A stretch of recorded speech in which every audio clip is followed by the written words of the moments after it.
Hello guys, welcome to your YouTube channel that is Rankers Q, and in this video we are with Sino and Antos. Friends, इस video में नया ये है कि मैंने कोशिश किया है कि आपको इमेजेस के साथ सारी चीज़ें याद करवाऊँ जैसा कि आप लोग देख रहे हैं, ताकि ये इमेजेस आपके दिमाग में बने रहें. So friends, without wasting your precious time, let's start the video with our first word, that is amorphous. Amorphous मतलब होता है इरेगुलर, मतलब कि शेप बिगाड़ देना, मतलब डिफॉर्म कर देना, मतलब जो कि ऑर्गेनाइज ना हो, तितर बितर अस्त व्यस्त, और जिसका कोई शेप ही बिगड़ा हो, इसका मतलब वो होता है. चलिए देखते हैं इसका साइनो क्या क्या है. इसका साइनो है इरेगुलर, शेपलेस, अनऑर्गेनाइज्ड. ठीक है, या फिर आप डिफॉर्म भी कर सकते हैं, ये भी मेन वर्ड है और एग्जाम में आया हुआ है. फिर से देखिए, एमॉर्फस मतलब होता है जिसकी शेप ही ना हो, मतलब अजीब शेप का, फिक्स शेप ना हो, जिसका साइनो है इरेगुलर, शेपलेस, अनऑर्गेनाइज्ड, और जिसका एंटो होगा ऑर्गेनाइज्ड. ठीक है, तो चलिए इसे याद कैसे कर सकते हैं देखते हैं हम लोग. एमॉर्फस को देखिए, जैसे जैसे मैं आपको वर्ड दिखाने की कोशिश करती हूँ आप ऐसे ही देखने की कोशिश कीजिए. ए मार के फंस गए हम लोग. ए इस बच्चे को मार के फंस गए हम लोग. कैसे फंस गए आप देख सकते हो. आपने इसे मार के क्या कर दिया यार, इसका तो थोपड़ा ही बिगाड़ दिया बेचारे का पूरा, मतलब इसका शेप ही खराब कर दिया इसके शक्ल का. इतना क्यों मारा यार इस बच्चे को, क्या बिगाड़ रखा था बच्चे ने. तो फिर से देख लीजिए कैसे याद करेंगे. ए इसको मार के फंस गए हम लोग. ठीक है, ए इसको मार के फंस गए हम लोग. तो बेचारे बच्चे का क्या हो गया, आपने उसे मारा तो उसके शक्ल ही बिगड़ गई यार. देख लो शेप ही पूरा आपने बिगाड़ दिया इसकी शक्ल का. बेचारा कितना अच्छा दिखता होगा पहले. चलिए ऐसा किसी को मत मारना यार.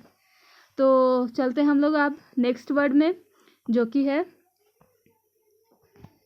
लिक्विडेट. लिक्विडेट मतलब होता है अपना कर्ज पे कर देना, मतलब जो भी आपने कर्जा लिया था सब चुका देना. ठीक है, तो उसका साइनो क्या क्या है, एमोर्टाइज, रीपे और पे बैक. फिर से देखिए, लिक्विडेट मतलब होता है कर्ज चुकाना, जिसका साइनो है एमोर्टाइज, रीपे और पे बैक. तो चलिए देखते कैसे याद कर सकते हैं हम लोग लिक्विडेट को. आपको आने वाले डेट में, जैसे जैसे मैं दिखा रही हूँ आपको वैसे वैसे नोटिस कीजिए, आपको आने वाले डेट में लिक्विड के लिए भी पे करना पड़ेगा. आपको लिक्विड का भी कर्ज पे करना पड़ेगा. जैसे मूवीज में नहीं आता है दूध का कर्ज चुकाना पड़ेगा, वैसे ही आपको लिक्विड का भी कर्ज चुकाना पड़ेगा. कब, आने वाले डेट में, क्योंकि आप ऐसे इन्वेस्ट कर रहे हो लिक्विड को, यानी पानी को, जैसे पानी ही हो. आप क्या कह सकते हैं उसका एग्जाम्पल में. चलिए देखिए, ये आपके लिए मैंने फिगर ड्रॉ किया. ये पानी है, ये जो नीला रंग का है, आपको जो ये स्काई कलर दिख रहा है, ये सब पानी है. और ये सब के लिए आप क्या कर रहे हो, पैसे चुका रहे हो, आप कर्जा चुका रहे हो. इतना आपने वेस्ट किया पानी उस चीज़ के लिए. ठीक है, तो चलिए आज का अब नेक्स्ट वर्ड पे चलते हैं, जो कि है एक्यूट. एक्यूट मतलब होता है, मतलब निर्दोष, आप दोषी नहीं हो. एक्यूट मतलब ये होता है. ठीक है, तो इसके साइनो क्या क्या है, एक्सोनरेट, पार्डन और फॉरगिव. मेन वर्ड है सब. क्या क्या है, एक्सोनरेट, पार्डन और फॉरगिव. तो चलिए इसे याद कैसे करेंगे देखते हैं. आप जैसा कि ये वीडियो में ये फिगर में देख रहे हैं, एक क्या है, क्यूट गर्ल है. आई नो कि क्यूट का स्पेलिंग ये नहीं होता, बट पता है, आप बर्ड को उस तरह से देखो जिस तरह से वो है नहीं, आपको बर्ड्स में ही मीनिंग मिल जाएंगे. तो बस मैं कोशिश करती हूँ कि वैसे ही आपको याद करवाती हूँ. देखिए, एक गर्ल है, जो मतलब ये जो गर्ल है कितनी क्यूट है, ये कभी गिल्टी हो ही नहीं सकती. और ये भी देख लो यार, ये बोर्ड लेके भी खड़ी है कि आई एम नॉट गिल्टी. ठीक है, इतनी क्यूट गर्ल गिल्टी कैसे हो सकती है, ये निर्दोष है. पता नहीं आप लोग क्यों इस पे इल्ज़ाम लगा रहे हो यार, ये गिल्टी नहीं है. इसने बोर्ड भी ले रखा है, एक क्यूट गर्ल गिल्टी नहीं है. ये जो क्यूट गर्ल है वो गिल्टी नहीं है. तो चलिए फिर से देख लेते हैं हम इसका साइनो. एक्यूट मतलब क्या होता है, दोष रहित, यानी जो दोषी ना हो, जिसे एक्सोनरेट कहते हैं, पार्डन कहते हैं, फॉरगिव कहते हैं. और जो दोषी होता है उससे बोलते हैं कन्विक्ट. कन्विक्टेड मतलब दोषी माना गया, दोषी ठहराया गया. तो चलिए आज के नेक्स्ट वर्ड पे चलते हैं, जो कि है विच क्राफ्ट, विच क्राफ्ट मतलब होता है जादूगरी, मतलब जादू दिखाना, जादूगरी करना। तो जिसका साइनो है नेक्रोमैंसी, नेक्रोमैंसी, फिर से विच क्राफ्ट मतलब होता है जादूगरी, जिसका साइनो है नेक्रोमैंसी, ब्लैक आर्ट और मैजिक। जो ये नेक्रोमैंसी है ये बहुत ही मेन वर्ड है, और विच क्राफ्ट भी, ये सब साइनो भी मेन ही है, बट जो सबसे ज़्यादा मेन है वो है नेक्रोमैंसी और विच क्राफ्ट। तो आप इसे ध्यान में रखिए, ठीक है। तो चलिए याद कैसे करेंगे विच क्राफ्ट। विच मतलब आप तो जानते हैं जादूगर। जैसे कि आप कहीं खास करके पटना में चले जाओ यार, वहाँ पे अगर किसी का बैनर लगा रहता है किसी टीचर का, तो लिखा रहता है विच ऑफ मैथ, या फिर मतलब अगर हिंदी में वही चीज़ लिखते हैं तो मैथ का जादूगर, ठीक है। क्राफ्ट मतलब क्या होता है, आर्ट होता है, मतलब कला। तो किसी कला को क्या कहेंगे, जादूगर की कला को क्या कहेंगे, जादूगरी करना। जादूगर अपना कला दिखाता है तो आप क्या कहते हो, वो जादूगरी कर रहा है। तो फोटो में भी आप देख सकते हैं ये जादूगरनी है, ये क्या कर रही है, जादू कर रही है। ये देख रहे हो, ये रेज जा रहा है, ठीक है, ये रेज जा रहा है, तो ये क्या कर रही है, जादूगरी कर रही है। तो विच क्राफ्ट मतलब हो गया जादूगरी करना। Hope you guys understand this. Next word है हमारा आज का, वो है ऑगर। ऑगर मतलब होता है भविष्यवाणी करना, मतलब पहले से ही आपको कुछ पता चल जाना भविष्यवाणी के थ्रू। तो याद कैसे करेंगे, अब देखिए, अगर आपको पता चल जाता, अगर आपको पता चल जाता पहले से ही कि अर्थक्वेक आने वाला है, तो आप तो घर से निकल ही जाते, निकल जाते या नहीं निकल जाते। अब आपको पता ही नहीं था तो क्या करोगे। अगर किसी ने पहले ही बता दिया होता तो मैंने ये कर लिया होता, अगर ये हो जाता तो ये किया होता। मतलब आप कह रहे हो कि अगर मुझे पहले से पता होता तो मैं चौकन्ना रहता, मैं ये घटना होने ही नहीं देता। तो यही है जो पहले से पता कर रहा है। ये देखिए फोटो में देख सकते हो, ये लड़का पहले से ही पता कर रहा है कि अगर मेरे लाइफ में क्या क्या होगा तो मैं कैसे उससे बचूं, ठीक है। वो सब कुछ पता कर रहा है, अगर मेरे लाइफ में ऐसा होगा तो मुझे कैसे बचना चाहिए। और आप देख सकते हो ये से बता रहा है, देखो कितना महान जादूगर है यार, इधर तो ऐसे मिलते ही नहीं है। तो चलिए ऑगर का साइनो क्या क्या हो गया, ऑगर का साइनो है प्रोग्नोस्टिकेट। ये मेन वर्ड है फ्रेंड्स, ध्यान में रखिएगा। मैं आपके लिए साइनो भी लेके आती हूँ तो मेन में लेके आती हूँ जो आपकी एग्जामिनेशन व्यू से बहुत इंपॉर्टेंट रखते हैं, इसलिए इन साइनोज को हल्के में ना ले। आप भी देख सकते हो कि मैंने क्या क्या साइनो लिया है जो कि बहुत इंपॉर्टेंट है रियली में। तो चलिए फिर से देखते हैं ऑगर का साइनो क्या क्या है। प्रोग्नोस्टिकेट, फोरटेल और प्रिडिक्ट, मतलब कि अनुमान लगाना, पहले से पता लगा लेना किसी चीज़ के बारे में। जैसे आपको मौसम का पहले से प्रिडिक्ट किया जाता है मौसम विभाग द्वारा, जैसे हाल ही में अर्थक्वेक आने वाला तो पहले से प्रिडिक्ट कर दिया गया। जैसे सूर्य ग्रहण लगा पहले से, अगर सूर्य ग्रहण लगेगा तो आपको क्या क्या करना है, ये सारी चीज़ें आपको पहले से प्रिडिक्ट करके बता दी है, वही है ये auger. Hope you guys understand. चलिए नेक्स्ट वर्ड में बढ़ने से पहले आपको बता दूं रैंकर्स क्यू के बारे में, जो आपको प्रीवियस ईयर के सारे क्वेश्चंस, जिसमें मैथ्स, जीके, जीएस और अब तो इंग्लिश के वोकैब्स भी आने लगे हैं, सारे क्वेश्चन से डील करवाता है, ताकि आप आने वाले एग्जाम्स में कॉन्फिडेंटली बैठे और एग्जाम क्रैक करके आए। So friends, go and subscribe our channel if you don't have subscribed it, and if you have subscribed it then thank you. और एक बात friends, this channel works under the guidance of all in one English classes.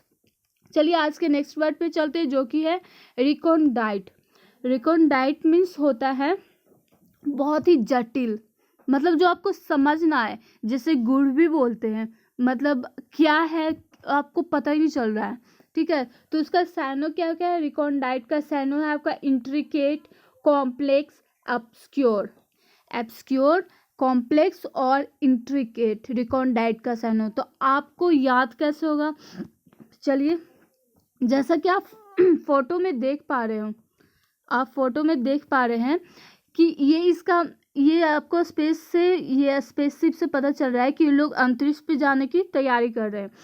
तो इसका जो main boss है वो इन लोगों को कंडीशंस बता रहा है कि अगर प्लेन में ये कंडीशन हो गया तो आपको क्या करना है, अगर ये कंडीशन आता है, प्लेन में प्रॉब्लम आता है तो आपको क्या करना है। लेकिन आप इन सभी के शक्ल को देख के पता कर सकते हैं कि किसी को कुछ भी समझ में नहीं आ रहा है कि वो बोल क्या रहे हैं, उसके मेंटर बताना क्या चाह रहे हैं। मेंटर तो ऑलरेडी खुश है, उनको लग रहा है ये सारे समझ रहे हैं, बट इनके चेहरे को देखो यार, किसी को कुछ भी समझ में नहीं आ रहा है। आपको क्वेश्चन मार्क भी दिख रहा होगा, इसका मतलब ये होता है कि इन्हें समझ में नहीं आ रहा है। तो अब सोच रहे होंगे कंडीशन कंडीशन मैं बार बार बोल रही हूँ, तो आप यहाँ से देखिए, ये कंडीशन टाइप नहीं लग रहा आपको, CONDITION। अब आप बोलोगे नहीं यार नहीं लग रहा, तो अरे यहाँ तक तो मैच कर रहा है, ये अपने मन में जोड़ लेना, सारा चीज़ें तुम्हें मिल जाएगी वर्ड्स में। वर्ड्स को वैसे देखो जो वो नहीं है, वैसे देखने की कोशिश करो जैसे वो अपने आप को छुपा रहे हैं, ठीक है। तो बस आप समझ लो इसमें कंडीशन है। तो अगर ये कंडीशन होगा तो आपको क्या करना है क्या नहीं करना है ये आपको समझ में नहीं आ रहा, आपके लिए बहुत कॉम्प्लेक्स है। बस ये फोटो द्वारा मैं यही समझाने की कोशिश कर रही हूँ आपको, ठीक है। चलिए नेक्स्ट वर्ड पे बढ़ते हैं, जो कि है वैपिड। वैपिड मतलब होता है नीरस, टेस्टलेस, जिसका स्वाद ना हो। नीरस मतलब भी आप जानते हैं इनएक्टिव होता है, मतलब ये दो मीनिंग होता है। तो मैंने टेस्टलेस का लिया और दोनों का लिया, लेकिन फोटो में सिर्फ टेस्टलेस का दिया, क्योंकि जब टेस्ट ही नहीं रहेगा तो लाइफ में इंटरेस्ट ही कहाँ से आएगा यार, इसलिए मैंने बस टेस्ट का लिया। तो भाई देखो अब ये याद कैसे होगा वर्ड, याद करवाने से पहले इस वर्ड के साइनों पे चलते हैं। वैपिड, वैपिड मतलब होता है टेस्टलेस, नीरस यानी कि लाइफलेस। तो चलिए ऑप्शन में देख लेते हैं, मतलब साइनो क्या क्या है। इसका साइनो है टेस्टलेस, लाइफलेस, बोरिंग, इनएक्टिवनेस, कंबरसम, ये सारे इसके साइनो आएंगे, ठीक है। जैसे आपको ऑप्शन में मिल जाए एग्जाम में, वो सब ध्यान में रखिए। तो याद कैसे करेंगे भाई, पहले ये देख लेते हैं एंटो क्या है। इसका एंटो है इंटरेस्टिंग, मतलब जो आपको बोरिंग लगता है वो आपको इंटरेस्टिंग लगेगा, ठीक है। अब देखिए ये लड़की को देख के ही पता चल रहा है, इसका सूप है ये, ठीक है। इतना भद्दा इसे लग रहा है, इसके शक्ल से ही पता चल रहा है इसे पीने में अच्छा नहीं लग रहा है, ये टेस्ट ही नहीं आ रहा सूप में। तो अब आप बोलोगे कि इससे आपको कैसे याद होगा, तो भाई इसमें देखो ये भी ये है ना, भाई समझ लो इसे, ये बोल रही है भाई तू पी के देख ना, फिर बोलियो फिर देता, तू पी के तो देख इस सूप को, कितना टेस्टलेस लग रहा है, तू कैसे दे दिया मुझे। तो ये क्या बोल रही है, भाई पी के तो देख कितना खराब लग रहा है, तू बोल रहा है कि पीले पीले, मतलब आप समझ रहे हो मैं क्या कहना चाहती हूँ। ये बोला चल रहा है भाई पी के तो देख बहुत ही टेस्टलेस सूप है, मैंने नहीं पीना, ये कितना मुंह बना रखी है देख लो। चलिए आज के नेक्स्ट वर्ड पे चलते हैं, जो कि है कार्टे ब्लांचे। कार्टे ब्लांचे मतलब होता है आपको पूरा स्वतंत्रता मिलना, पूरा पावर मिलना कुछ भी करने का, ठीक है। तो अब याद कैसे, चलिए पहले साइनो देख लेते हैं। कार्टे ब्लांचे मतलब होता है पूरा स्वतंत्रता मिलना, कुछ करने का पूरा ऑथोरिटी मिलना, पूरा पावर मिलना। तो जिसका साइनो है कंप्लीट फ्रीडम और फुल ऑथोरिटी, और जिसका एंटो होता है रेस्ट्रिक्शन। अब याद कैसे होगा गाइस, आप देख लो इस आदमी को फुल ऑथोरिटी मिल गई है कि तुम ब्रांच काट दो, जो ब्रांच है वो काट दो। ये तो बहुत गलत है यार, अब आप पेड़ काटोगे, ऑलरेडी आप कोविड-19 से सफ़र कर रहे हो, पेड़ काटोगे तो पता नहीं क्या क्या से सफ़र करना पड़ेगा, मतलब समझ लो पार ही लग जाओगे 2020 में आप लोग ऐसा करोगे तो चलिए फिर से देखते हैं कार्टे ब्लांचे याद कैसे करेंगे। काटे से आपको पता ही चल रहा है काट दो, ठीक है।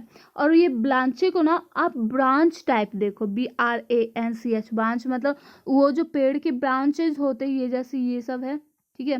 तो इसे फुल पावर मिल गया कि काट दो पूरे ब्रांच। अब आप जानते हो कि किसी को अथॉरिटी नहीं मिलती है पेड़ काटने की, ऐसे ही नहीं मिल जाती है। आप ये नहीं कि ये पेड़ खड़ा है जाकर के काट दी, भाई जेल हो जाएगी इसमें। तो इसे पूरा अथॉरिटी मिल गया है कि काट दो ब्रांच, जो मन है वो ब्रांच काट दो तुम, ये कहना है मेरा मतलब, ठीक है। तो hope you understand this things. चलिए नेक्स्ट वर्ड है हमारा इक्लैट। इक्लैट मीन्स होता है सफल, मतलब पूरा सफलता होना। तो इसका शाइनो क्या क्या है, सक्सेस, फेम और प्रेज। मतलब इक्लैट मतलब होता है सक्सेस, फेम और प्रेज। अब याद कैसे होगा, इसका एंटो भी देख लीजिए, फेल्यूर है, आप सक्सेस नहीं होते तो फेल होते हैं। चलिए ये याद कैसे होगा, इससे देखिए ई तो छोड़िए, आप ये इसे देखिए ये वर्ड क्या है। अगर हम इसे क्लैप लिखे तो CLAP, क्लैप। क्लैप मतलब ताली बजाना होता है। अगर आप सक्सेस किए हो तो लोग तो आपके लिए ताली बजाएंगे ही ना। अगर आप सक्सेस किए हो तो लोग बेधड़क ताली बजाएंगे। आप कहीं भी जाएंगे, आप खड़ी हो जाएंगे, आपको पूरे तालियों के साथ स्वागत करे जाएगा। अगर आप सक्सेस होते हो तो, फेल होते हो तो कोई याद नहीं करता यार, बस सक्सेसर्स को ही याद किए जाते हैं। तो होप आप सक्सेस होंगे ताकि आपको तालियों से स्वागत किया जाए। चलिए नेक्स्ट वर्ड पे चलते हैं, जो कि है पोलेमिक। पोलेमिक मतलब होता है विवाद, झगड़ा, मतलब आप किसी से सहमत नहीं होते, ये इसका मीनिंग होता है। तो चलिए इसका साइनो क्या क्या ये देख लेते हैं। पोलेमिक का साइनो है आर्गुमेंटेटिव, डिस्प्यूटेटिव और वायलेंट। फिर से आर्गुमेंटेटिव, डिस्प्यूटेटिव और वायलेंट, इसका साइनो है पोलेमिक का। अब और इसका एंटो क्या हो गया, पीसेबल मतलब शांत, कोई झगड़ा झुगड़ा नहीं। तो आपको तो फियर में देख के पता ही चल रहा होगा कि कितना विवाद है, कि ये एक वोटिंग के लिए ये, मतलब आप समझ रहे हो ये सब एक्सक्लेमेशन मार्क क्या होता है। क्वेश्चन मार्क से ज़्यादा कम नहीं भाई समझने में, क्वेश्चन मार्क नहीं है ये, लेकिन ये विवाद का ही है साइन। अब आप देखिए याद कैसे करेंगे। इस पोल में देखिए, अगर आपको ये पोल नजर आए तो POLL पोल। इस पोल मतलब होता है वोट करना, ठीक है, वोटिंग। आप वोटिंग करते हो तो वो विवादास्पद ही होता है कि आप किसी और से बात करते हो, किसे वोट दे, ये बोलता है मैं उसे दूंगा, ये बोलता है मैं उसे दूंगा। मतलब ये तो आर्गुमेंट ही हो रहा है कि किसे वोट देना और किसे नहीं देना है, पूरा विवाद से भरा हुआ है ये। तो अब विवादित है ये, इसी को कहते हैं क्या, पोलेमिक, जिसका साइनो है आर्गुमेंटेटिव, डिस्प्यूटेटिव और वायलेंट, और इसका एंटो क्या हो गया, पीसेबल। फ्रेंड्स आज की वीडियो में इतना ही। Hope you guys enjoy our video and new change in our video, so please comment and appreciate us that you like it or not. Or friends, let me tell you about our channel, that is it's work under the guidance of all-in-one English classes, which is for English only, and our channel is for previous year questions, which deal with previous year question related to maths, English and GKGS. So go and subscribe our channel for your betterment, and thank you for support. If you have subscribed our channel, thank you, and if you don't have, go and subscribe it. Thank you friends. Be at home, be safe.